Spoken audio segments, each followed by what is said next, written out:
The pride of the Ohio State University is with us here now. All right, that was not necessary. Our dearest brother from the Sacramento Bee, a very, very good friend from our favorite university, our man Chris Biderman. That's not our favorite university. Like, what do you mean favorite. we? We're a team. Our favorite, Chris Biderman. Come on, it's our guy.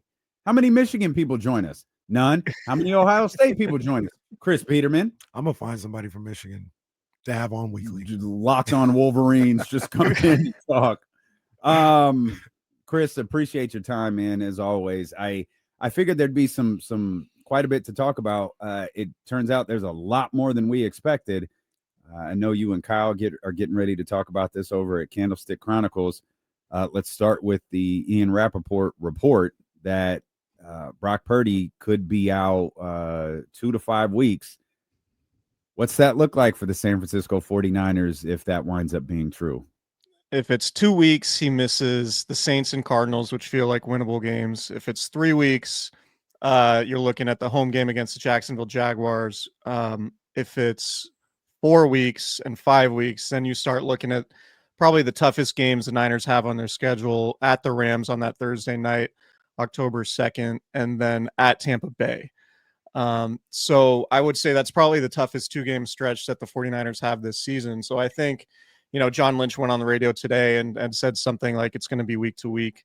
That to me is the biggest thing. If they can get Brock back before that Thursday game against the Rams, obviously a division game, and then against Tampa, those are the two ones that you circle. And maybe, George Kittle is going to miss a minimum of 4 games.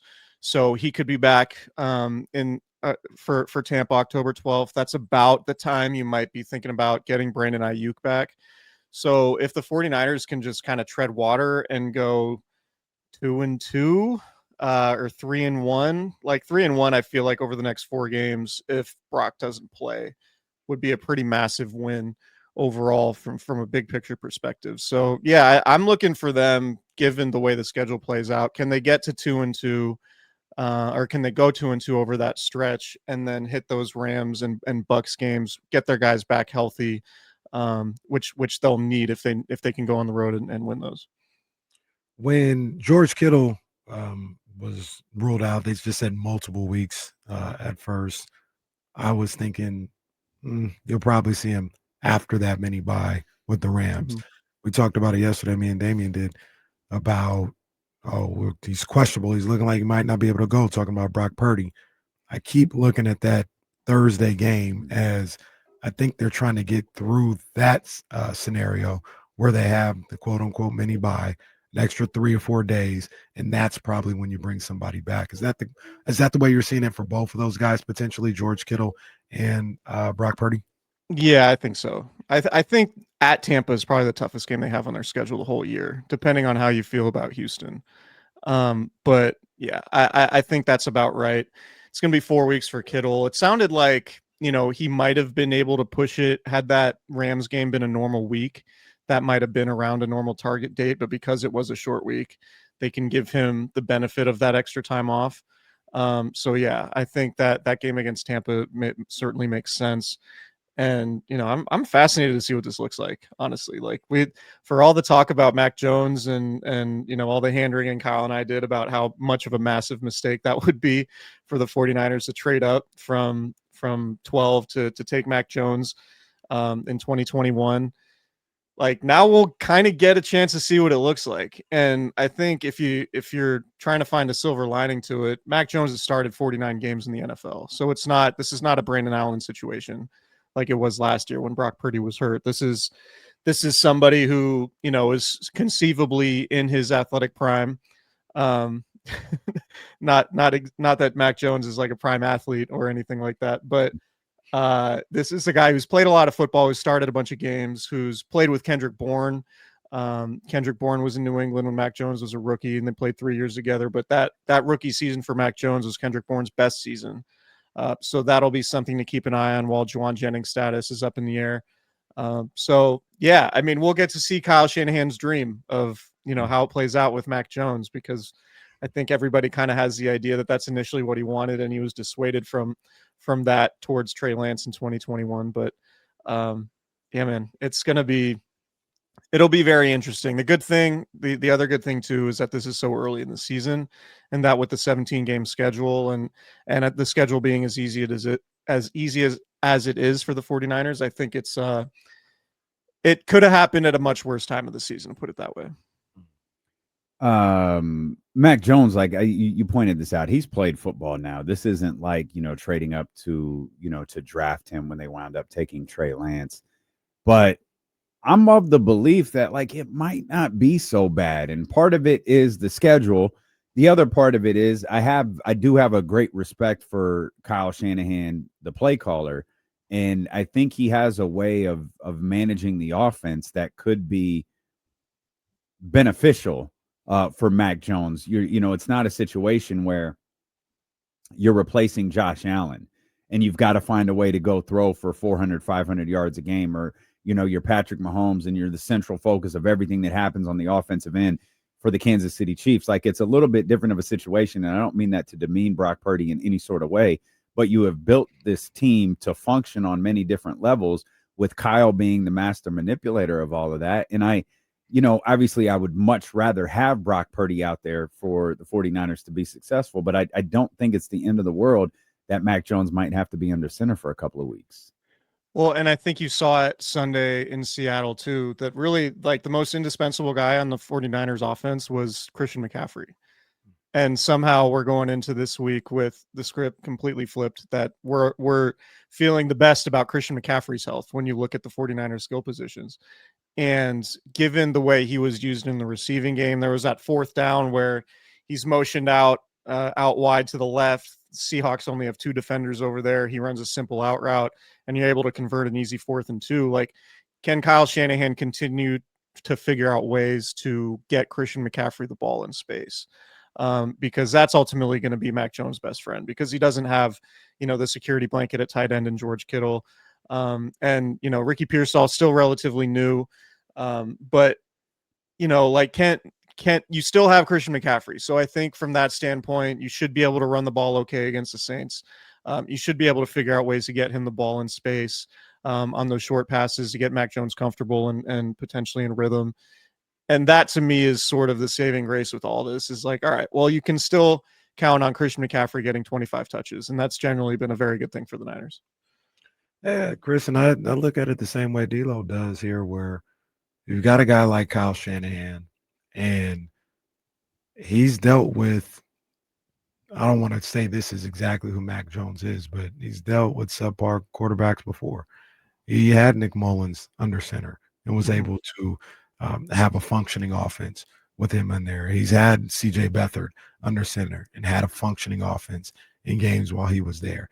You wouldn't want those guys there for a whole season, and you wouldn't want Mac Jones there for a whole season. But in a 1, 2, 3 game stretch, I think you can get away with being able to win games with Mac Jones under center. And I'm also saying Mac Jones is probably better than those two guys that he's had under center. So I think Kyle Shanahan, that's his strength. That's why you feel comfortable in these situations, because you have a guy like that almost, no matter who's under center, he's going to be able to get guys open. They just got to deliver the football and not turn the ball over.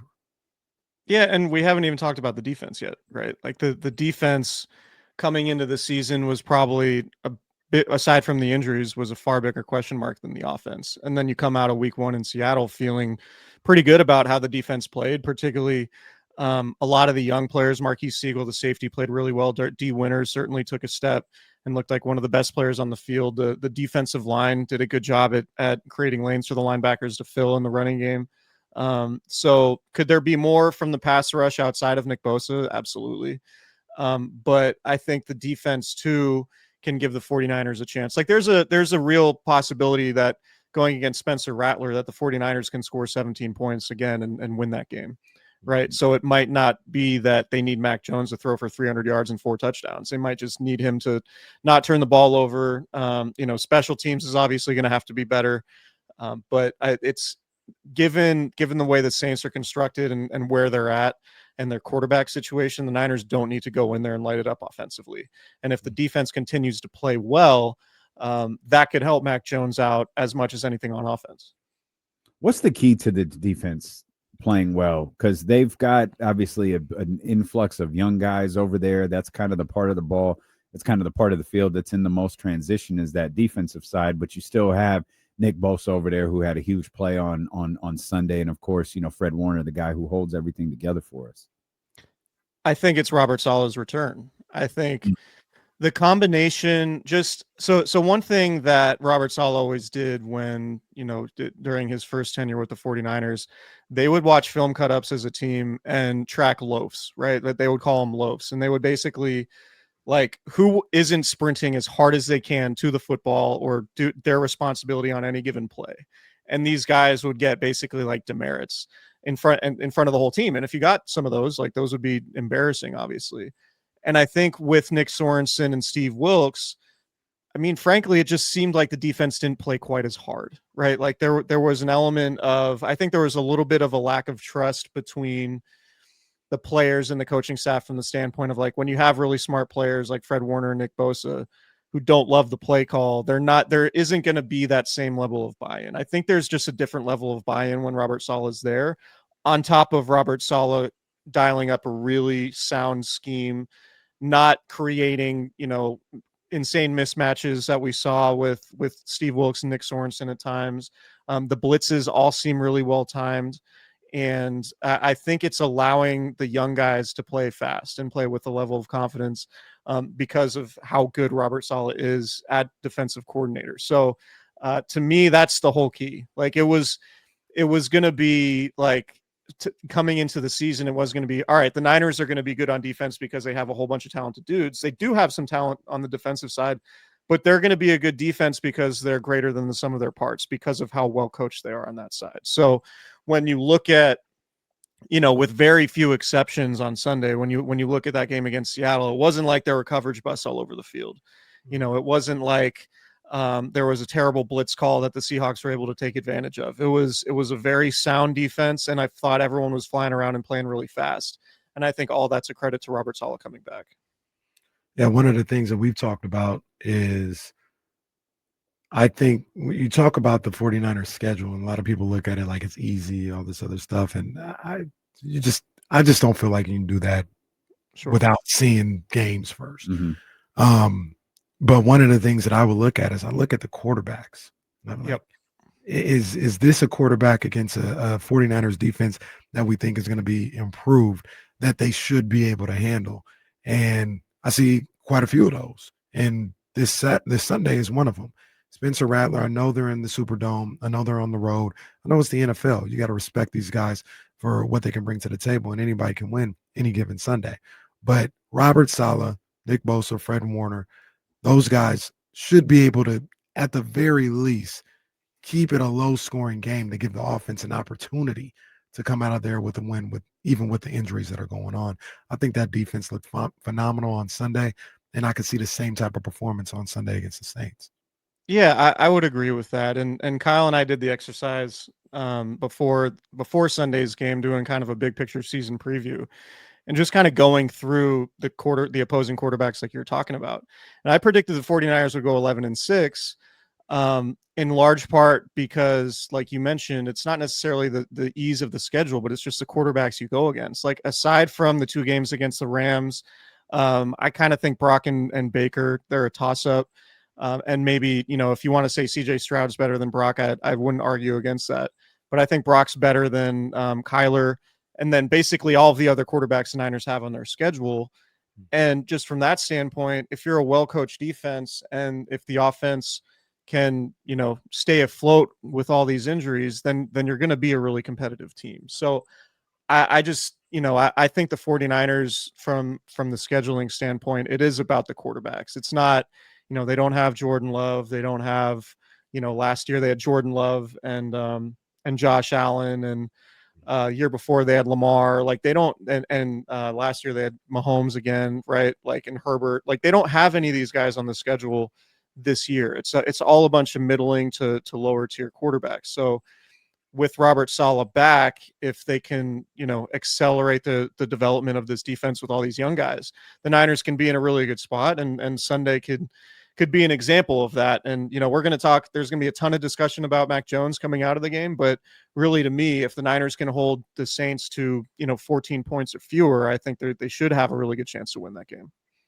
So we talked about Mac Jones potentially being under center. George Kittle is out. We really don't know the status of Juwan Jennings for Sunday yet. We went into the game. We went into the weekend wondering if Christian McCaffrey was going to play. We saw Trent Williams get banged up at one point. Fred Warner get banged up at one point. We talk about the schedule and the quarterbacks and all these different things. At what point though have we hit I don't know that the 49ers can survive all of this.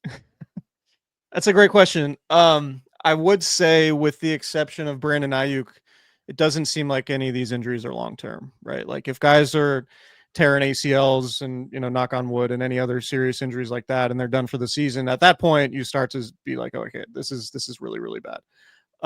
It's obviously not good. And, you never want injuries. You'd love to have all your guys play 17 games, but none of these really seem like long-term from the standpoint of like, okay, they're going to shut him down for the season. So, you're not at that point yet. I know that's like a very, I probably overly optimistic view of it, but that's just kind of how they have to look at it, is like, all right, well, we're treading water. We have a Saints team that, even without Brock Purdy, they should probably beat. It's going to be a really tough game because it's just really tough to win on the road in the NFL with a backup quarterback in general, but they should win that game. And then you have a team in Arizona that you're very familiar with that's still, relatively young and has a lot of moving parts on defense. So that's a game that the 49ers can win. And then you have Jacksonville coming in. We'll see how the Jaguars are. But the point being, like, they can survive this as long as it doesn't turn into this guy's out for the season, that guy's out for the season. If they know these guys are coming back, then at least they can look at the fact that they have a 17-game schedule, which gives you another week, another opportunity to win a game and get to the playoffs, as opposed to a 16-game schedule. Hey, Chris, what'd you think about my boy Slick Ricky Pearsall, man? He looked good out there. Is that something that you think he can put together every game, that type of game, maybe 1,000-yard season? You think he has that type of capability? When they drafted him, and I did the deep dive on him as a prospect, I thought like, oh, this is definitely a Kyle Shanahan type receiver. Like he had really good hands at Florida. Like he never dropped anything. He took some hellacious hits over the middle of the field and held onto the football. He's a good route runner, like the athletic score stuff. Like I thought, okay, this Kyle Shanahan drafting a receiver in the first round, like this could be a Pro Bowl caliber type guy. Nothing that happened his rookie season dissuaded me from that. Obviously, it's some serious road bumps in his development. Getting shot before your first game doesn't really help. That'll do it. Yeah. But the skill set was there, and when he returned to playing, you kind of saw some of that, and it was pretty impressive for a rookie receiver. So hearing about him and Brock Purdy spending a ton of time working out together in the offseason, and then going down to training camp, I watched him in the practice. He came back from his injury, and he made a the most of his reps, I thought, in that practice that I went to. I was like, okay, this could be a guy. Like I'm not going to anoint him and say like, oh, this is a 1,200-yard receiver, but like it's certainly there for him if he stays healthy and continues to get better, because the skill set and the mindset, I think, is absolutely there. So no, I wasn't really surprised by that on Sunday, but they're going to need that. Like if it's going to be a revolving door with all the other injuries at receiver, like they need Ricky Pearsall to be healthy and be a steadying force, because if not, then things get extremely, even more complicated, and it's already a very complicated situation. Do you think, Kyle, I don't know if he was speaking at a turn or just speaking ultra optimistic. Do you think we see Brandon Ayuk in week 6 or 7? I have no idea, honestly. It wouldn't surprise me. Like, I don't know. Did you guys see the video of him running routes before the Raiders preseason game on the field? I think I saw that. I saw him he was at training camp running routes as well. Maybe around that time too. So yeah, I was nervous. He's like, stop. Just stop. Yeah, he looks pretty good. I honestly don't know what I would assume it's going to be at some point in October or November, but I would just be completely speculating at this point. So I don't know, Kyle but it does sounds too. like they're optimistic. That's what I think Kyle does. Like, hey, when do you think Ayuk's going to be back? I don't know. Week 6. I don't know. And all of a sudden, Kyle Shanahan says Brandon Ayuk back in week 6. And it's like, oh, really? When he first said it, I was like, oh, really? Wow. I don't know how closely you guys watch the press conferences, but my guy, Eric Branch from the San Francisco Chronicle, is constantly asking Kyle Shanahan these injury questions. And it feels like each time Shanahan's temperature rises a little bit in his head, because he knows, like, Shanahan ideally would be like, I don't know, some October, whatever. It's like that, like you said, like that's how he would like to answer the question. But Branch is always coming back with like, well, you said October and it's like November now. Like, what's the deal? Why are you, those types of questions? And Shanahan is just so fed up with it. And he likes Eric personally. It's not like a personal thing. It's just part of the job. But my guy Eric, if you watch the press conferences, Eric is always needling Shanahan on injury time frames, and Shanahan continuously gets more and more irritated with it. It's kind of entertaining. I love that. I have a prediction. Oh, as broadcast journalists, we're not investigative journalists. Of course. We're broadcast journalists. Of course. We look at the story. We look at the moments. Mm-hmm. Week 7, Atlanta, Sunday Night Football at Levi Stadium. Brandon Ayuk comes out of the tunnel, makes his return. The question is, does George Kittle and Brock Purdy follow him at the same time? Hopefully, they're both playing the week before against Tampa Bay. Okay. What's crazy about that? What's crazy about that stretch is that's 4 road games in 5 weeks. So that'll be a pretty telling stretch of the season. I don't know how good Houston's going to be, but that might end up being a really difficult game. But then after that, I don't want to say smooth sailing, but Rams, Cardinals, Panthers, Browns, Titans, Colts, Bears, Seahawks, like, there's a real opportunity that if the Niners can get their guys back, they could go on a run at the second half of the season. And it might be that, 10 games is all they need to get into the playoffs. So, as bad as the injury stuff looks now, if they can just get their guys healthy, there's a real opportunity for them to go on a run in November and December. Chris, great stuff as always. We're tapping into Candlestick Chronicles, man. We appreciate you, my friend. I appreciate it. Thanks for having me, guys.